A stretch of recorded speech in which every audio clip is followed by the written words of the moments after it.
What a mess. That's all I can say about this whole Shannon Sharpe situation.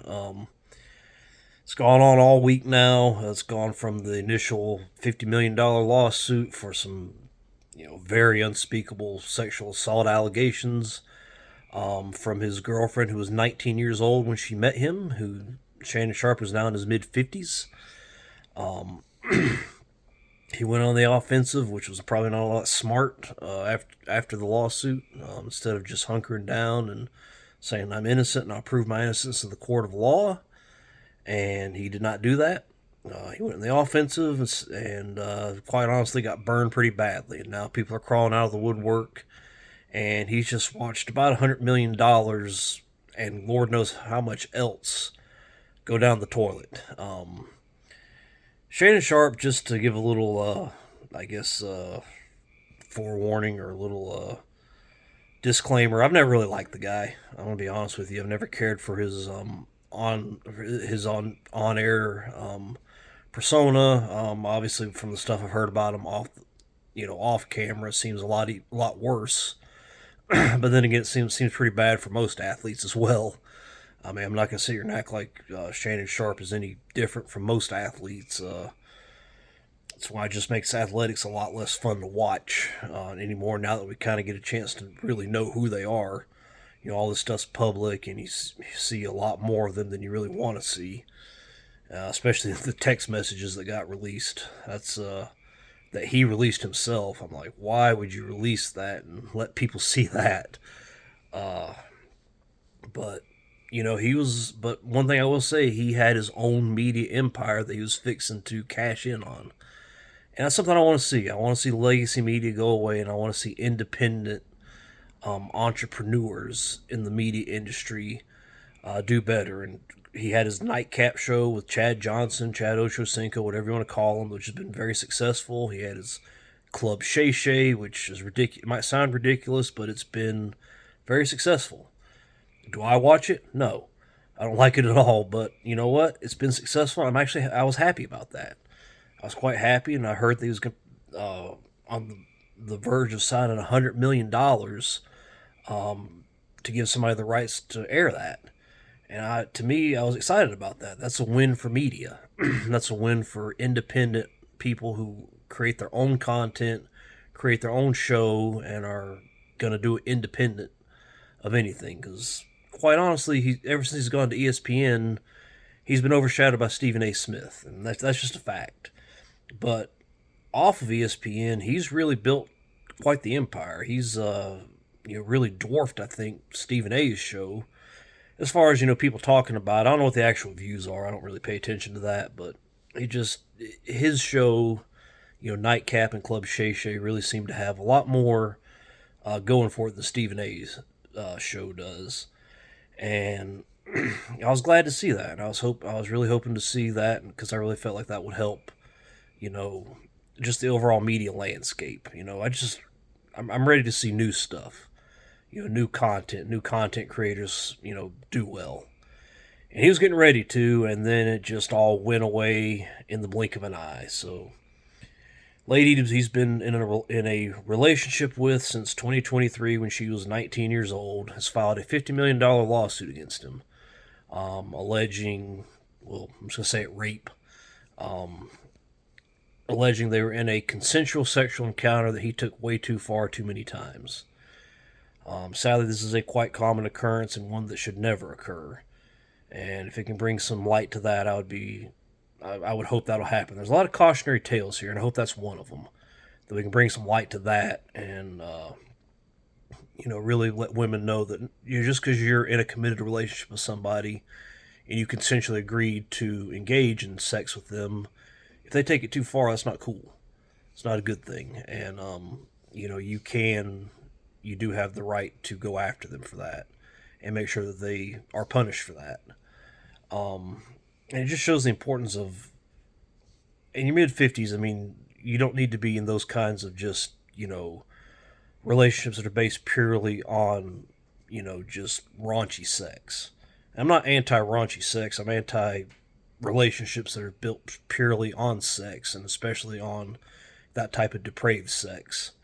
When you're married, you have somebody to answer to. So if you're doing some of the things that she was alleging, going too far physically, putting it in places she didn't want him to put it, taking the contraceptives off, you do that with your wife. Once you're done and you're back, at the kitchen table eating, in the living room watching TV, you're going to have to answer about that. She's going to want to know, why are you doing this? And Shannon's never had that. I don't know if he's ever been married or not, but I mean, that's what happens when you enter these relationships. You're not going to have that. And especially to be in your 50s, you're dating a 19-year-old Instagram model. What do you think she wants? She wants fame and she wants money. She wants attention and she wants all of this. And like I said, I don't know what he thought he was going to get out of it. I don't know how he could not see that this was going to go bad. This is coming from the king of bad decisions when it comes to dating. Like I said, I'm getting divorced right now, and had a lot of relationship failures. I'm 41, so just married last year and already getting divorced. Never done well in the relationship game, and quite honestly, I've never been good at seeing the red flags. And even I look at Shannon Sharpe and say, holy hell, dude, how did you not see these red flags coming? Why do you think a 19-year-old would want to be with a guy in his early to mid-50s? She was 19 at the time. He was, I don't know, 52, 53 at the time. Why do you think she'd want to be with you? You're rich, you have a lot of money, and you have no emotional control. So that's the problem. You saw at the Lakers game, he's going crazy trying to fight the Memphis Grizzlies that one time. I don't know, that's 2-3 years ago, whatever it was. You don't have that kind of control, and people are going to take advantage of that, and she has. She filed a $50 million lawsuit, and he fired back and went on the offensive, and that backfired big time. He came out, released a video saying this is a shakedown, saying that it's blackmail, basically. He said that he fully expects her lawyer, who's the guy who went after Deshaun Watson, quite successfully, I might add, saying that they're going to release a 30-second video of a sex tape. Now, that's not come out, thank God. I certainly would not look for it or try to watch it. Something tells me I'd probably be browsing Facebook and people would spam post pics of it or something I probably didn't want to see. It's not come out yet as far as I know, and he's like, well, it's actually a 10-minute video, and they're going to take out a 30-second clip that's going to make me look guilty. How does that happen?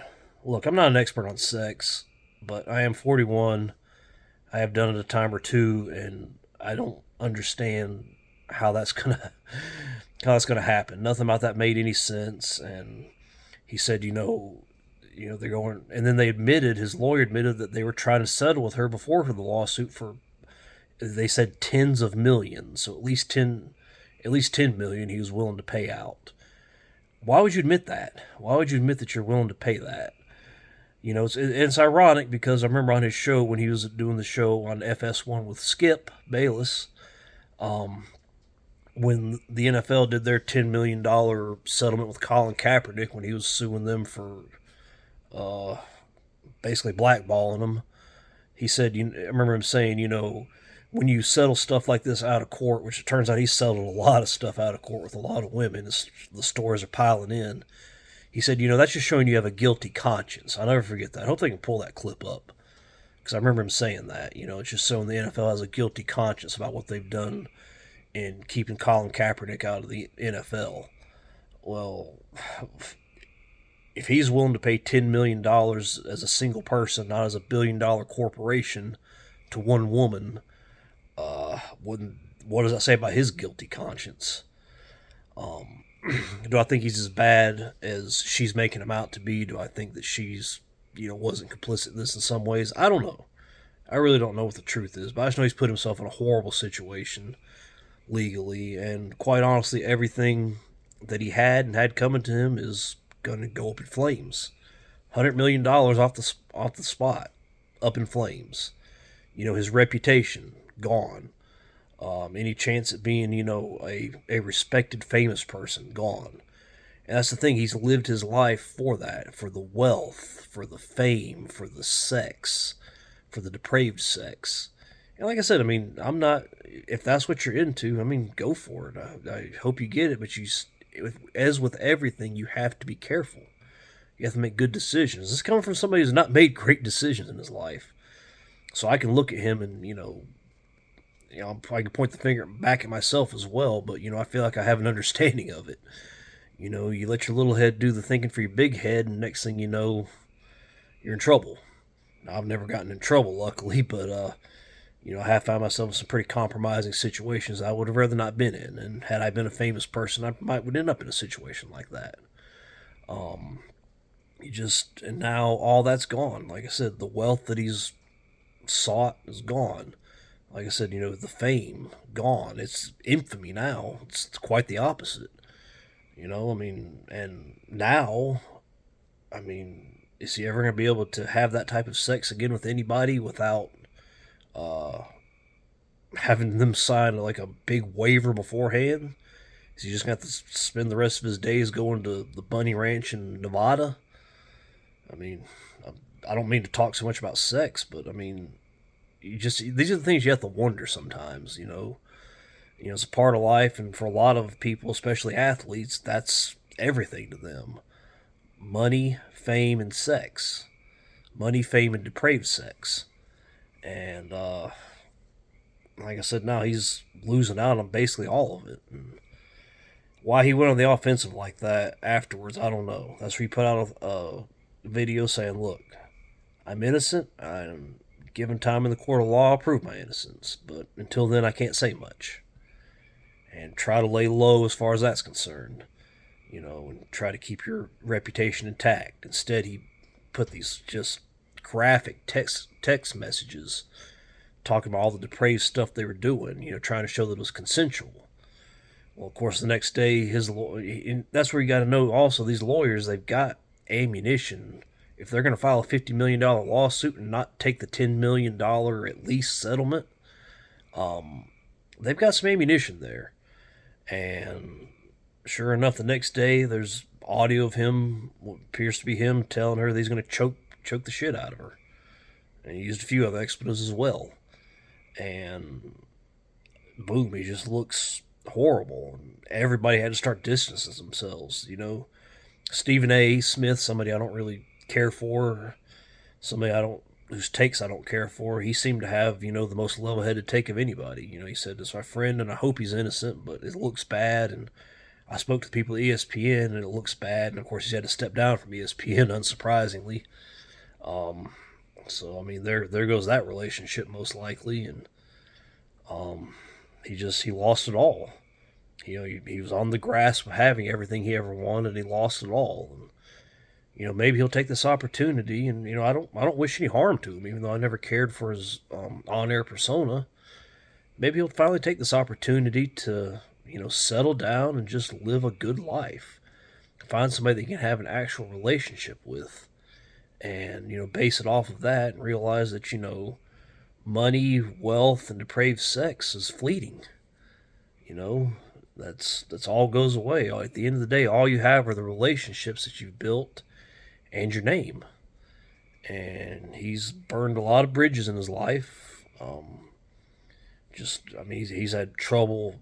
From the word go, it seems like trouble follows him, and that's not a coincidence. And now he's, like I said, his name is going to be smeared all over the place. It's going to be synonymous with debauchery and sexual violence and just very poor decision making. And he's not going to have the he's still probably going to have a lot of money, but I mean, he's not going to have the money he could have had, and he's certainly not going to have the fame he could have had. The stuff. So now, hopefully, he can worry about the stuff that actually matters. Creating good relationships and building bonds that will take him to the end of his days. It's the stuff he can actually take to his grave with him. So we'll see how that goes. But man, what a mess and what a cautionary tale. It's just crazy to see, and I hope some good will eventually come out of this. And I hope there's a redemption story. That's going to be years down the road, but I hope it comes out eventually. And man, this seeing all this information this week has been crazy, and I hope we never see anything like that again. But I know we will. So take care, guys, and I'll talk to you later.